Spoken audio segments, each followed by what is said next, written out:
반갑습니다 여러분. 오늘은 일본 생활이 한국 생활보다 좋은 점 5개만 한번 이야기해 볼게요. 첫 번째는 일본의 편의점의 퀄리티가 정말로 미스인 것 같아요. 기본적으로 일본 편의점에서 판매를 하고 있는 샌드위치, 도시락, 커피 이런 퀄리티도 굉장히 높지만 고지서를 들고 가가지고 공과금을 지불을 한다든지 택배를 받아준다든지 보낼 수가 있다든지 우편물도 보낼 수가 있고 복사기를 쓴다든지 이런 생활에 밀접한 여러 가지 서비스들을 많이 해주고 있어요. 그리고 나만 그런지 모르겠는데 한국에서는 CU건, GS25건 그냥 편의점은 그냥 편의점이거든요. 근데 여기는 로손, 세븐일레븐, 패밀리마트 판매하는 물건들의 브랜드가 각각 다 나눠져 있어. 그래서 샌드위치는 나는 여기 게 좋은데 커피는 나는 여기 게 좋고 롤케이크는 여기 게 맛있어, 이런 식으로 다 강점 약점이 다 나뉘어져 있어가지고 나는 요건 여기가 좋아, 이런 식으로 또 골라 먹는 재미가 또 있는 것 같아요. 저는 집 주변에 있는 편의점만으로도 삶의 질이 업그레이드 되는 것 같아.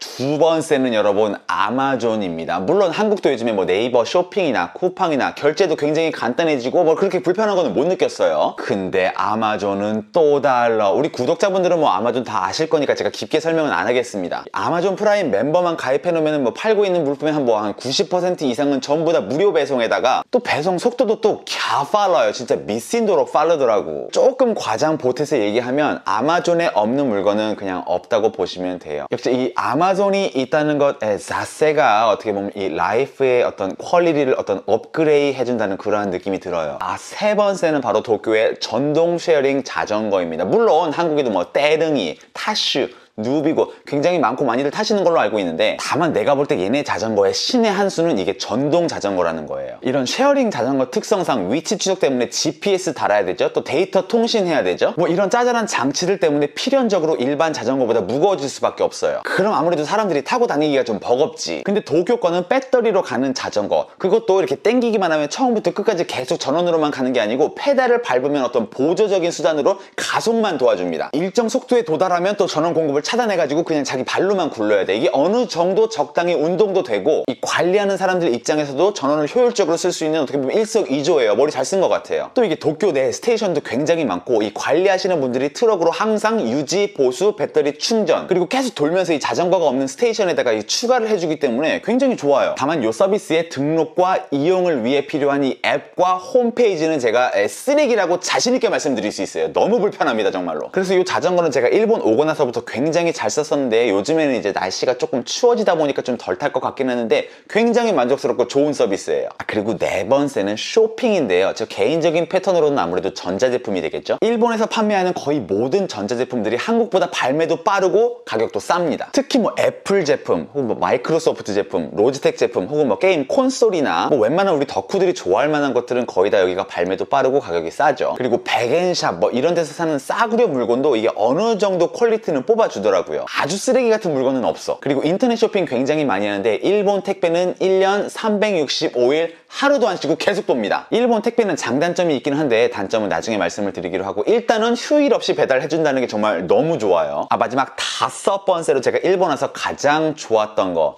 바로 친절한 일본 사람들. 제가 2005년에 처음으로 일본에 와가지고 전철 안에서 사람한테 길을 물어봤었는데, 제가 물어보지도 않은 사람이 혼자서 열심히 그려가지고 온 약도를 보여주면서 설명을 하는 거 보고 충격을 먹어가지고 그때부터 일본에 대한 인상이 좋아졌고, 그 이후로도 정말 친절한 일본 사람들 굉장히 많이 봤어요. 전철에서 보통 자리가 3개가 비어있으면 가운데 이렇게 앉잖아요. 근데 어떤 두 사람 일행이 이렇게 오면은 같이 앉으라고 이렇게 옮겨 앉아주는 사람은 난 한국에서 본 적이 없거든. 나도 안 옮겨줘요. 왜냐면 여기서 옮겨주면 뭔가 오버한다고 놀랄 것 같아가지고 저도 안 옮겨줍니다. 근데 일본에서는 이런 상황에서 이렇게 비켜주지 않는 사람을 딱 한 번 봤던 것 같기도 하고 아닌 것 같기도 하고, 그 정도예요. 다 비켜주더라고. 그리고 꼭 일본 사람들 친절하다고 하면 겉과 속이 다른 사람들이라는 얘기를 굉장히 많이 하죠. 저는 한국에서도 겉과 속이 다른 사람 많이 봤고요.